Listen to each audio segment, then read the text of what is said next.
نہ میرے ذکر میں ہے صوفیوں کا سوز و سرور، نہ میرا فکر ہے پیمانہ ثواب و عذاب۔ اقبال کہتے ہیں کہ نہ میرے ذکر کے اندر صوفیوں جیسا سوز و سرور پایا جاتا ہے، اور نہ ہی میرے سوز و سرور کا یہ پیمانہ ہے کہ اس کا تعلق ثواب و عذاب سے ہے، کہ جس طرح صوفی یہ کہتا ہے کہ اگر تم نے ساز و سرور نہ اپنایا، کیف و مستی کی حالت نہ اپنائی، تو تمہیں اللہ تعالیٰ کا قرب حاصل نہیں ہوگا۔ میرا اس سے کوئی واسطہ نہیں ہے۔ میری شاعری کا مقصد تو یہ ہے کہ میں جو رسول اللہ صلی اللہ علیہ وسلم کی امت اپنا راستہ بھٹک گئی ہے، اپنے سیدھے راستے سے بھٹک کر کسی اور طرف چلی گئی ہے، جس کے اندر بہت سی خرافات آ گئی ہیں، اور جو حقیقت تھی وہ چھپ کر کہیں پنہا ہو کر رہ گئی ہے، میں اس حقیقت کو سامنے لانے کی کوشش کر رہا ہوں۔ نغمہ کجاؤ من کجا، سازو سخن بہانہ ایست، سوئے قطار می کشم، ناکائے بے زماں مرا۔ یہ امت، میرا نغمہ کہاں، شاعری کہاں اور سرود کہاں، میرا اس سے کوئی تعلق نہیں ہے۔ میرا تو مقصد یہ ہے کہ جو رسول اللہ صلی اللہ علیہ وسلم کی امت اس اونٹنی کی طرح جو اپنی مہار توڑ کر، بے مہار ہو کر، اپنی مہار کو، اپنی لگام کو چھڑوا کر، اپنی قطار سے ہٹ کر اپنا راستہ بھٹک گئی ہو، اور وہ دوبارہ اپنی قطار میں آنے کی کوشش نہ کر رہی ہو، میں تو اس کو سوئے قطار می کشم، اس کو میں اپنے قطار کی طرف کھینچ رہا ہوں کہ وہ کسی قطار کی طرف آ جائے۔ جبکہ صوفی کا تعلق یہ ہے کہ وہ اس تمام تر ساز و سرور کو، اپنے سوز و سرور کو عذاب اور ثواب سے جوڑتا ہے۔ اقبال کہتے ہیں کہ میرا اس سے کوئی تعلق نہیں ہے۔ میں تو اپنے رب کے سامنے جو جھکتا ہوں، اپنی پیشانی کو جھکاتا ہوں، تو وہ بے لوث جھکاتا ہوں، اس کے اندر غرض نہیں ہے، کیونکہ میری پیشانی کے اندر یہ رکھ دی گئی ہے، یہ جبلت رکھ دی گئی ہے کہ وہ کسی کے آگے جھکے، اور وہ جھک رہی ہے تو میرے اپنے پروردگار کے آگے جھک رہی ہے، کسی غیر کے آگے نہیں جھک رہی ہے۔ اور اس پیشانی کے جھکانے کے اندر کوئی مقصد نہیں ہے کہ مجھے اس پیشانی کے جھکانے میں مجھے یہ مقصد حاصل ہو جائے گا، اس کا ریٹرن یہ مل جائے گا، اس کا صلہ یہ مل جائے گا۔ عائز کمال ترک سے ملتی ہے یا مراد، دنیا جو چھوڑ دی ہے تو عقبا بھی چھوڑ دی۔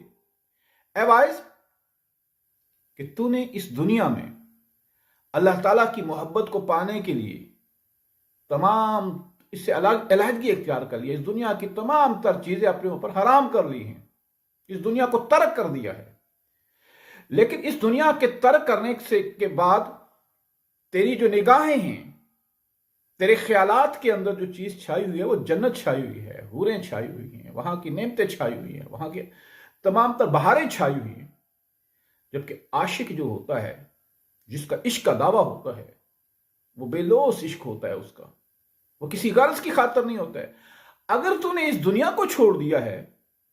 تو پھر ایک کام کر کہ جو آخرت کی نعمتیں ہیں ان کو بھی اپنے خیال سے نکال دے، تب جا کر سمجھا جائے گا کہ تیرا عشق جو ہے وہ صادق ہے۔ لیکن اگر تو دنیا سے الگ ہو کر اس غرض سے اپنا تمام تر جبھی کو جھکاتا ہے، اپنے رب سے محبت کا دعوے دار ہے کہ مجھے اس کے بدلے میں جنت ملے گی، اور جنت میں حور و قصور سے میرا واسطہ رہے گا، تو یہ تیری محبت نہیں ہے بلکہ یہ سوداگری ہے۔ لہٰذا اس سوداگری کو بھی چھوڑ دے۔ اگر تو نے دنیا ترک کر دی ہے تو تجھ پہ لازم ہے کہ تو آخرت کی تمام نعمتیں جو ہیں، جو تجھے ملنی ہیں یا نہیں ملنی ہیں، ان سے بھی دست برباد ہو جا، ان کا خیالات بھی چھوڑ کر بے لوث عبادت کر، تاکہ تجھے پتہ چلے کہ مجھے صحیح اللہ تعالیٰ سے ایک محبت ہے، اپنے محبوب سے محبت ہے، کیونکہ محبوبیت کا یہ تقاضا ہے، محبت کا یہ تقاضا ہے کہ وہ بے لوث ہو اور اس کے اندر کوئی غرض پوشیدہ نہ ہو، اور جہاں محبت ہو جائے وہاں انسان جو ہے وہ بے غرض ہو جائے۔ خدا کرے کہ اسے اتفاق ہو مجھ سے، فقیہ شہر کے ہے محرم حدیث و کتاب۔ خدا کرے کہ جو فقیہ شہر ہے، جو عالم دین ہے، اس کو بھی میری اس بات سے اتفاق ہو جائے، کیونکہ وہ قرآن کا بھی محرم ہے، قرآن کو بھی جاننے والا ہے، حدیث سے بھی واقف ہے، اللہ کرے کہ وہ میری اس بات پہ اتفاق ہو کہ عبادت، سوز و سرود، سوز و کیفیت، سوز و نغمہ وہ بے لوث ہو، اس کے اندر غرض پنہا نہ ہو۔ جب اس کے اندر غرض پنہا ہو جائے گی تو اس کے اندر پھر وہ لطف عبادت کا باقی نہیں رہے گا۔ اگر نواح میں ہے پوشیدہ موت کا پیغام، حرام میری نگاہ میں ہے ناب و چنگ و رباب۔ اگر کسی شاعری کے اندر موت کا پیغام ہے اور وہ زندگی سے وہ شاعری ہو، نغمہ ہو، چنگ ہو، رباب ہو، وہ زندگی کی تمام تر حقیقتوں سے آگاہ نہ ہو، اس کے اندر بھرپور زندگی نہ ہو، وہ اپنی اس مقصد سے بالکل نالاں ہو کہ وہ ایک انسان جب اس کو سنے تو وہ اس کے اندر ایک تڑپ آ جائے، اس کے اندر ایک جلال و جمال کی کیفیت طاری ہو جائے اور اس کے اندر ایک زندگی کی روح دوڑ جائے، چاہے وہ بانسری ہو، چاہے وہ ہارمونیم ہو، چاہے وہ چنگ ہو، چاہے وہ رباب ہو۔ اگر اس سے پیمردگی چھاتی ہے، اس نغمے سے، اگر اس نغمے سے موت کا پیغام اس کے اندر پنہا ہے، زندگی کی تڑپ موجود نہیں ہے، تو میری نگاہ میں وہ نغمہ جو ہے وہ حرام ہے۔ اس نغمے کو پھر ترک، چاہے وہ شاعر کی شاعری ہو، چاہے وہ گانے والے کا نغمہ ہو، چاہے بجانے والے کی بانسری ہو، کوئی بھی چیز ہو، اگر وہ موت کا پیغام دے رہی ہے، اس سے چمن جو ہے افسردہ ہو رہا ہے، پیمردگی چھا رہی ہے، بے عملی چھا رہی ہے، افیون زدگی چھا رہی ہے،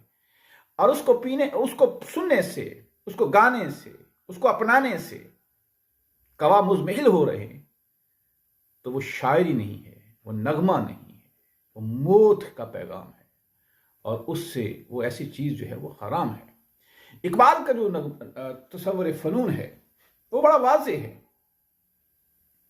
کہ ان کے تمام فنون کے اندر ایک حرکت اور ایک زندگی کی رمق ہو۔ فنون لطیفہ کے بارے میں بہت سے لوگوں کا خیال ہے، اس کے اندر بہت سی لوگوں کی آرائیں ہیں، ملائیت نے اس کے اندر اپنے قصے گڑھے ہیں،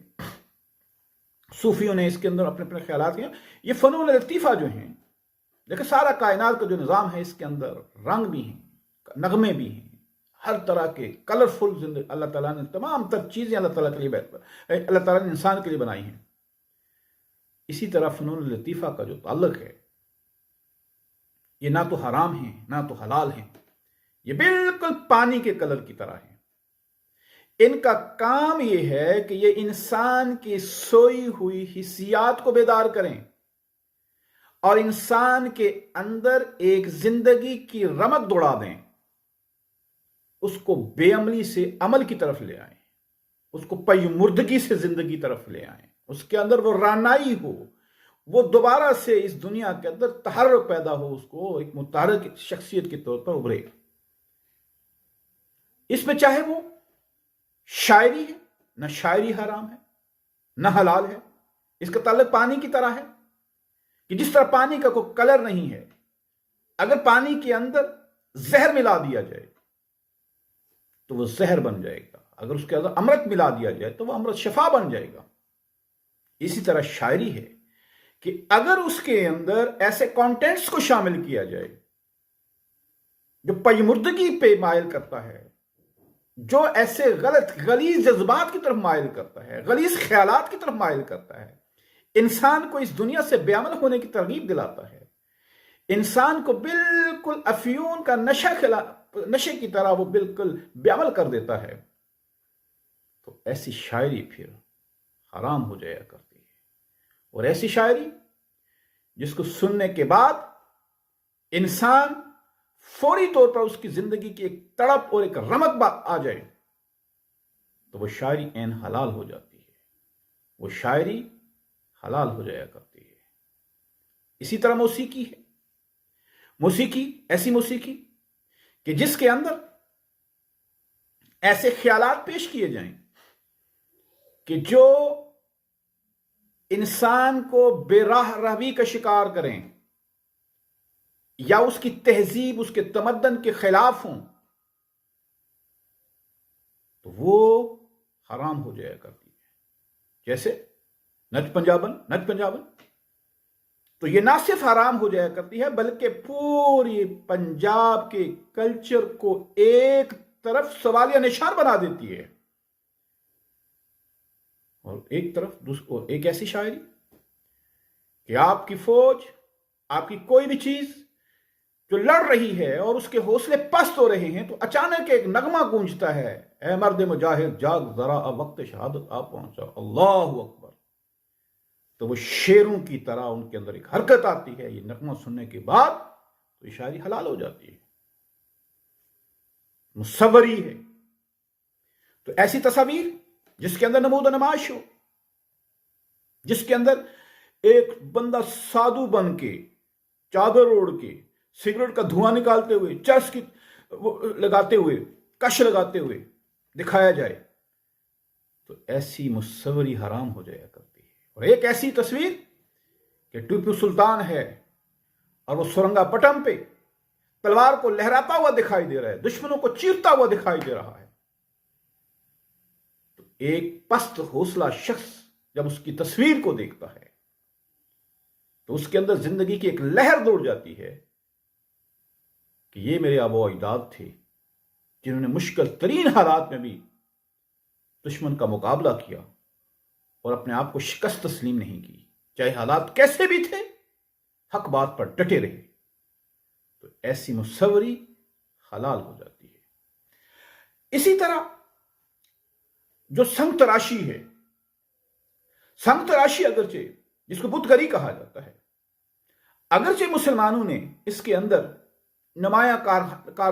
کارنامے سر انجام نہیں دیے پتھر سے، اگرچہ وہ بت تراشی کی طرف مائل نہیں ہوئے، بت گری کی طرف زیادہ مائل نہیں ہوئے، لیکن وہ سنگ تراشی کے فن سے بیگانہ بھی نہیں رہے۔ آج قدیم عمارات کو دیکھیے، مساجد کو دیکھیے، محرابوں کو دیکھیے، تاج محل کو دیکھیے، نور محل کو دیکھیے، تو آپ کو ان کے ذوق کا اندازہ ہوگا کہ وہ کس طرح انہوں نے اس پتھر کے شعبے کے اندر بھی کس طرح اپنے نمایاں کردار ادا کیا۔ تو اقبال یہ چاہتے ہیں، ان کا جو تصور فن ہے کہ کوئی بھی فنکار ہو، چاہے وہ بت گری ہو، چاہے وہ مصوری ہو، چاہے وہ سنگ تراشی ہو، چاہے وہ خطاطی ہو، فنون لطیفہ کا جو بھی شعبہ ہو، اس کے اندر ایک زندگی کی رمق دکھائی دے، اس سے وہ انسان کو بعمل بنائے، متحرک بنائے، اسے آگے بڑھنے کی صلاحیت فراہم کرے، وہ دنیا سے کنارہ کش نہ ہو جائے، وہ فرار کا راستہ اختیار نہ کرے، بلکہ اپنے اندر ڈوب کر اپنی صلاحیتوں کو پہچان کر ان کو بروئے کار لائے۔ اور یہ فنون لطیفہ سے اگر انسان دور ہو جاتا ہے تو وہ پھر ایک حیوان بن جاتا ہے، پھر ایک وحشی درندہ بن جاتا ہے، جو موسیقی سے دور ہو گیا، جو خطاطی سے دور ہو گیا، جو شاعری سے دور ہو گیا، جو سنگ تراشی سے دور ہو گیا، جس کو ان سے تمام چیزوں سے رغبت نہیں ہے، تو پھر وہ ایک ایسا وحشی انسان بن جاتا ہے جو معاشرے کے لیے انتہائی خطرناک ثابت ہوتا ہے، اور وہ اس کا وحشت پن وہ کہیں کہیں بھی ظاہر ہو جاتا ہے۔ ہیرے پھول کی، اسی لیے اقبال نے انہی لوگوں کے لیے کہا تھا کہ پھول کی پتی سے کٹ سکتا ہے ہیرے کا جگر، مرد ناداں پہ نرم و نازک کلام بے اثر، وہ پھر مرد ناداں بن جاتا ہے، اس پہ نرم و نازک کلام کوئی اثر نہیں کرتا۔ تو اسی لیے انہوں نے کہا ہے کہ وائز کمال ترک سے ملتی ہے یا مراد، دنیا جو چھوڑ دی ہے تو عقبہ بھی چھوڑ دے۔ ان تمام فنون لطیفہ کا تعلق اس بات سے ہے کہ اس سے معاوضہ نہیں لیا جاتا ہے۔ دوسری طرف جو ہے وہ فنون افادی ہے، ایک فنون لطیفہ ہے جو انسان کے لطیف حسیات کو بیدار کرتے ہیں، جن کے سامنے کوئی بھی اگر وائز کیا جائے لیکن ایک ڈھول کی تھاپ یا ایک نغمہ یا ایک شعر اس کی حسیات کو جو بیدار کر سکتا ہے، اس کے سامنے لاکھ قصیدے سنائیں، اس کو لاکھ میڈیسن دیں، وہ کبھی اس کے اندر بیداری نہیں ہو